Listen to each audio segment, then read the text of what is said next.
Joel is a man who was born before the pandemic hit, and he has seen the world fall apart. He operates in the black market of the quarantine zone, so anybody needing extra ration cards, drugs, getting weapons, or getting ammo for your weapons, they come to him and his partner, Tess. Well, I have some interesting news for you. Where were you, Tess? Hey, we had a drop to make. We had a drop to make. This is how he survives. This is how he gets extra supplies that let him stay alive.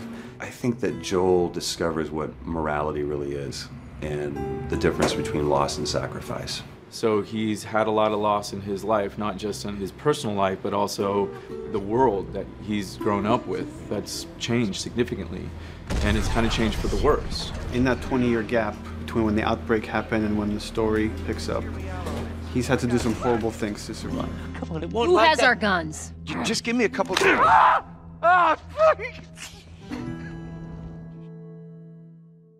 And then Ellie was born after the pandemic and born inside of the safety of the quarantine zone. She's lived for 14 years in this quarantine zone and hasn't known anything outside of those walls. And she's had to see people get executed for tested positive for infection, or people just put away and never to be seen again because they were caught stealing or caught trying to fake ration cards. And there's reasons that the military is making those decisions to operate the way they are, and that's to maintain some sort of semblance of security.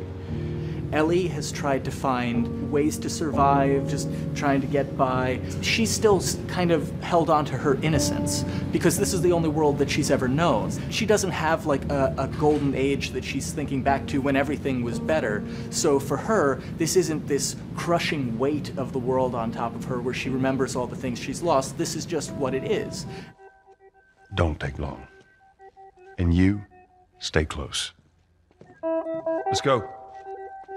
When she meets Joel and Tess, it's a whole new world. It's like inside the quarantine zone is bad, but outside those walls it's even worse. But once she's paired up with Joel and they start going on this journey, they start by not really trusting each other.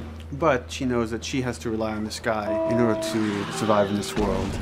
Because he's teamed up with this kid, that a lot of his humanity starts coming out. Things that he thought that were just long gone in his personality begin to emerge. These posters are everywhere. I saw this, right before the outbreak. You did? Does he totally gut her by the end? Nobody gets gutted. It's a dumb teen movie. Joel regains his humanity step by step as he invests himself more in Ellie. She becomes more and more of an independent survivor because of what she learns through hanging out with Joel. Through the course of the journey, these two realize that they really have to rely on one another, both emotionally and physically, in order to survive in this world. What was that all about? Get on. We're cutting through the hotel. Okay. Over the course of the whole game, we want you to keep making difficult choices. We want you to have to, in terms of resource management and stealth and combat, to have to make hard decisions every moment as you're playing.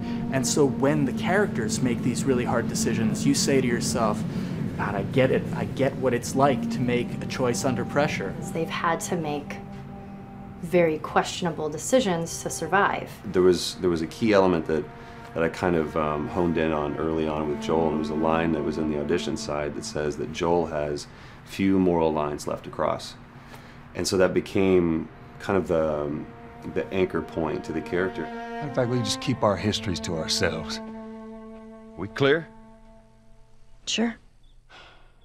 If we can make you feel like you're actually with these characters on that journey and you're invested in those stories and those characters, then you're feeling, in theory, the same thing that they're feeling. Man.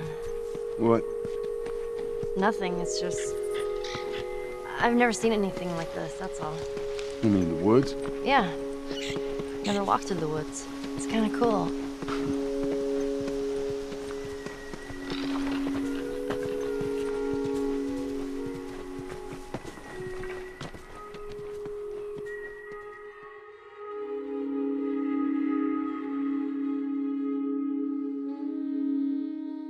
PlayStation